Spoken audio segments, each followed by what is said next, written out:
He never expected that after just being drafted into the German army, traveling thousands of miles to the front line, he would find that the German forces were already suffering a total defeat. Before he even fired a single shot, he began a frantic and desperate retreat. He ran through the forest with all his strength, while the pursuing Soviet soldiers kept firing deadly bullets at him. By now he was completely exhausted, yet the Soviet pursuers still followed closely behind. At this critical moment, in a panic, he accidentally tripped and fell to the ground. At that instant, Weiss was plunged into utter despair. Just when he thought he would never make it home alive, he suddenly saw a group of retreating German soldiers passing by the edge of the forest not far away. Seeing a chance to live, Weiss instantly regained his strength and charged toward the retreating convoy, ignoring everything else, because everyone was fleeing for their lives. The trucks did not stop to let Weiss get on. Weiss, along with 2 other German soldiers, ran desperately after the convoy, clinging to the back of the trucks, but the next second, a shell exploded nearby, killing the other 2 soldiers on the spot. Miraculously unscathed, Weiss got up and made one final sprint toward the truck with all his might. The soldiers on board saw the pitiful Weiss and, moved by compassion, shouted for the driver to slow down. In the end, Weiss managed to climb onto the truck, gaining a slim chance to keep living. Weiss then suddenly noticed that besides German soldiers, there were also 2 Soviet female soldiers and a Soviet woman on the truck. Although Weiss had boarded the truck, his retreat was far from peaceful. The Soviet artillery fire rained down on them relentlessly, forcing the convoy to move in fits and starts. Along the way, Weiss saw countless fallen German bodies and all kinds of destroyed military vehicles. No one knew how long they had been driving when they finally escaped the heavily shelled zone for the time being, but the German driver suddenly told the lieutenant sitting in the passenger seat that because they had left in a hurry, the truck's fuel tank hadn't been filled, and they might soon lose the ability to move forward. Just as he finished speaking, the truck slowly came to a stop. The furious lieutenant was full of unwillingness, but he had no choice but to get out of the truck reluctantly. Since they were in the wilderness with no villages or towns nearby, there was no way to refuel the truck, and the pursuing Soviet troops could appear at any moment. Helplessly, the lieutenant gave the order to abandon the truck and continue on foot. After some questioning, Weiss learned that the Soviet woman was the lieutenant's lover. Although the German forces were collapsing and retreating, the woman, deeply in love with the lieutenant, still followed him without hesitation, embarking on this life and death escape. Their love had defied the worldly chains of national hatred and ethnic enmity, but in such a chaotic era, it was destined to have no perfect ending. The other 2 Soviet women, meanwhile, were prisoners the lieutenant had captured by chance. Bringing captives along during a retreat was a burden, especially now. Amid total defeat, the lieutenant originally planned to execute the 2 female soldiers on the spot, but since they were medics who could help care for the wounded, he decided to take them with the group. The addition of the 2 Soviet medics and the lieutenant's lover destined their retreat to be full of uncertainty. Weiss followed the small, mixed group and began a long, grueling journey home. The 2 Soviet medics knew that the wounded German soldier on the stretcher was growing weaker and might not survive much longer. Once he died,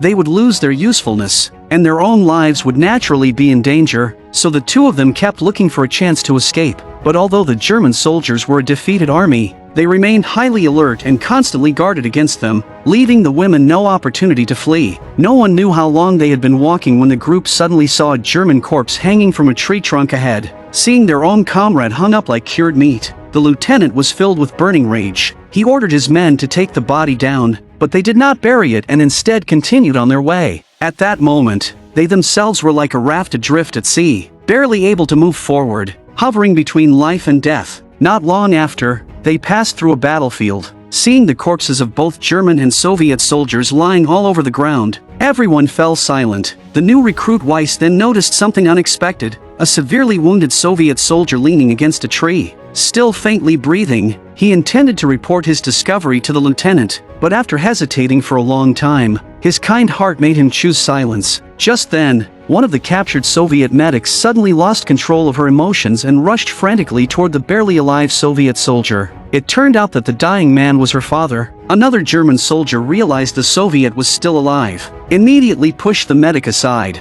and raised his gun to finish him off. Weiss, kind by nature, tried to stop him, but he was powerless to do anything. The German who had fired the shot was then grabbed by the furious lieutenant. who scolded him harshly, because the sound of gunfire during their retreat could attract nearby Soviet pursuers. Watching the medic collapse to the ground, sobbing over her father's death, the compassionate Weiss quickly took out a tissue and handed it to her. But the other Soviet medic said coldly, "You killed her father, and now you pretend to offer comfort. Don't you think that's ridiculous?" Weiss was left speechless by her words. Although he had been drafted into the army against his will, although the German forces had already collapsed before he fired a single shot, although he had never killed anyone, the moment he put on that German uniform, it meant that in the eyes of others, he had become an invader, and that identity as an invader might follow him for the rest of his life, never disappearing until the moment of his death. Afterward, the German soldiers searched the medic's father's body and found a silver cigarette case. Then they roughly pulled the grief-stricken Soviet medic to her feet and forced her to keep walking. During a rest stop, the two Soviet medics tried to encourage each other, convinced that as long as they held on, they would eventually find a chance to escape, seize a weapon, and take deadly revenge on these cruel German soldiers. But what they could never have imagined was that one of the German soldiers, aroused by the sight of the two young, beautiful Soviet women, was already filled with lustful thoughts. Finally, while the others were resting, he slowly put down his rifle and said to the two female prisoners, "Come with me into the woods ahead,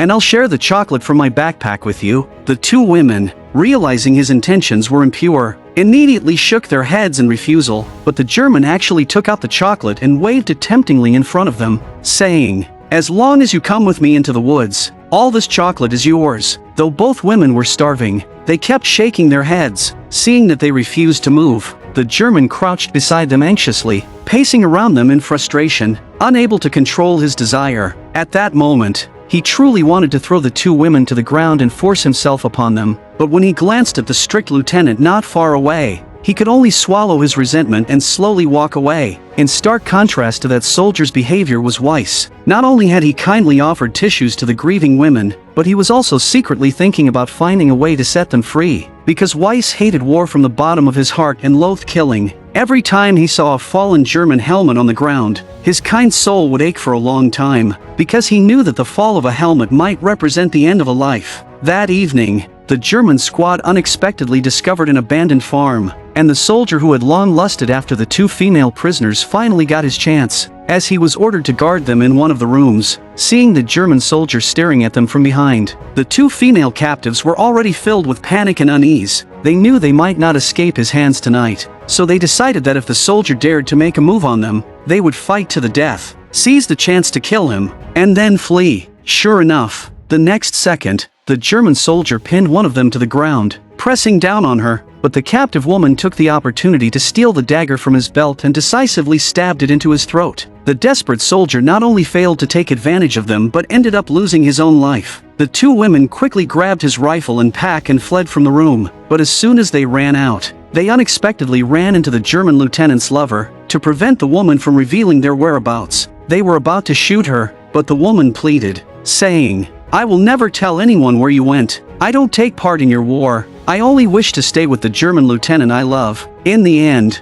since she was also a Soviet, the two captives spared her life. However, they were soon spotted by a German sentry. At that critical moment, one of the medics chose to stay behind to cover her companion's escape. She hid quietly behind a tree, waiting for the Germans to approach. Then, gathering all her courage, she turned swiftly and fired a deadly bullet at the pursuing soldiers. The wounded German struggled to his feet, but before he could reach for his weapon, he found that the Soviet woman had already approached him. Helpless, he unwillingly obeyed her command and threw down his weapon and ammunition. The German thought he was doomed, but to his surprise, the woman didn't kill him. Instead, she let him go, because she believed that defeating a German was far more satisfying than killing one. Hearing her words, the German kneeling on the ground burned with humiliation and rage, yet he could only watch helplessly as the captive disappeared into the distance. Ashamed and furious, he ran back to report to the lieutenant, saying he had failed to capture the escaped woman, had been wounded by her, and had his weapon taken. Upon learning that the Soviet captive had escaped, the sergeant immediately turned his suspicion toward the lieutenant's Soviet lover, believing that the woman must have helped the prisoner escape. But the lieutenant would never allow his subordinate to insult the woman he loved, and he refused to believe that she would ever betray him. A fierce quarrel broke out between the lieutenant and the sergeant. The sergeant even drew his pistol, insisting, "A Soviet woman will never stand with the Germans. You're unfit to lead this unit." Because to you, she matters more than the brothers who fought and bled beside you." The furious lieutenant stepped forward, pressed the barrel of his gun against the sergeant's neck, and ordered, "Say one more word, and I'll pull the trigger right now." Weiss witnessed everything. All the German soldiers stood silently, watching the two argue, no one daring to intervene, because none of them knew who was right or wrong. In the end, faced with the enraged lieutenant, the sergeant had no choice but to fall silent. The lieutenant then took his beloved Soviet woman away from the group to a secluded spot.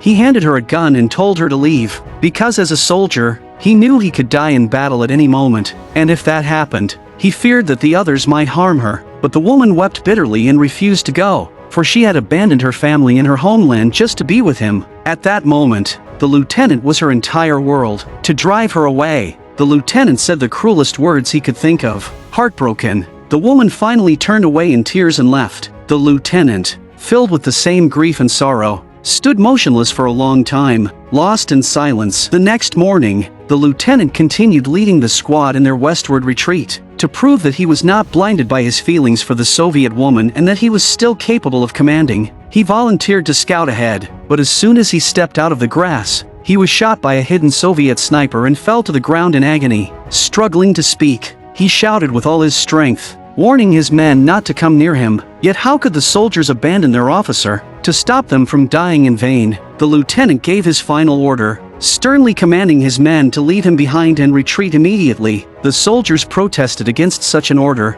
and Weiss was the first to stand up, ready to rescue the wounded lieutenant. But the sergeant beside him stopped him harshly, still bitter from the previous day's argument when the lieutenant had aimed a gun at his head. The sergeant used the excuse of obeying orders to force the soldiers back from the rescue. Thus, the sergeant naturally became the highest-ranking officer in the squad, but having abandoned his superior to die, he could not earn anyone's respect. The others obeyed only because of his rank. Soon after, the group continued westward under the sergeant's command. No one knew how long they had marched when the scattered squad finally rejoined a larger German unit. They thought they could finally rest after days of fleeing through the forests, but the German officer in charge ordered them to join the defensive line to stop the Soviet advance. Outranked, the sergeant had no choice but to obey. He and his men were assigned to the front trench as sentries. Exhausted, the soldiers lay in the trench, eyes fixed on the direction from which the Soviets might appear. Before long, they suddenly saw the lieutenant's Soviet lover slowly walking out of the forest. A soldier immediately stood up,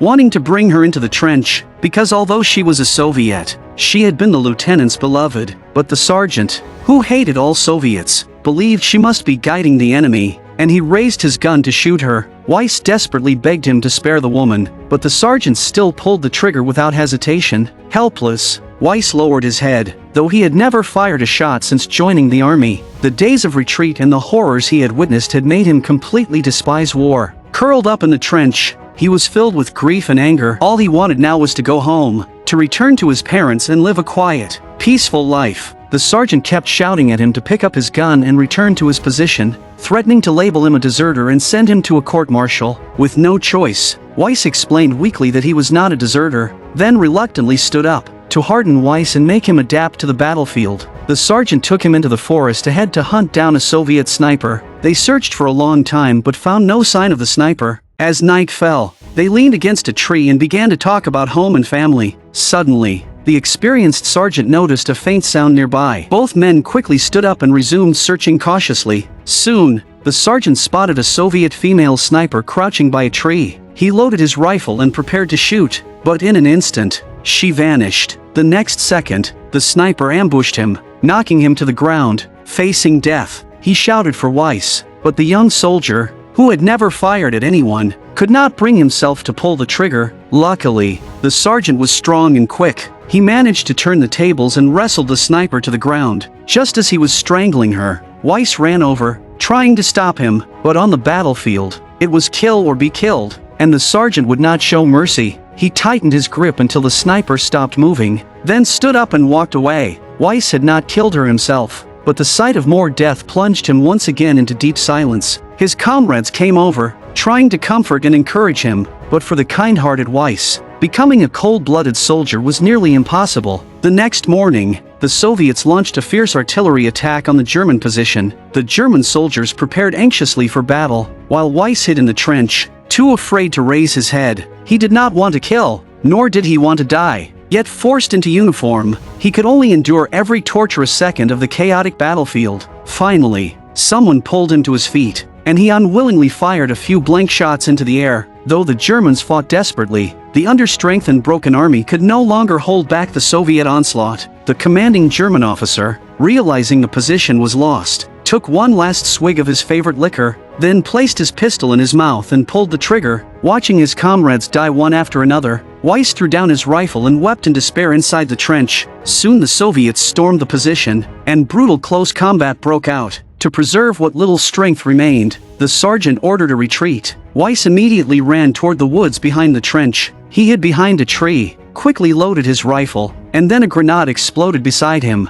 Wounded but desperate to survive, Weiss lay still and pretended to be dead. A few Soviet soldiers cautiously approached him. His act fooled them, and after they left, Weiss struggled to his feet. Suddenly, he saw someone rushing toward him. Panicked, he grabbed his rifle, chambered a round, and finally found the courage to pull the trigger. He shot the approaching figure dead. But then, realizing something, he dropped his rifle and ran toward the body. As he feared, the man he had killed was his own comrade, not a Soviet soldier. Overcome with grief, shame, and regret, Weiss's heart churned with turmoil, but it was too late to change anything. He stood up in despair and continued fleeing westward with all his strength. I am a film enthusiast. Thank you for watching. See you next time.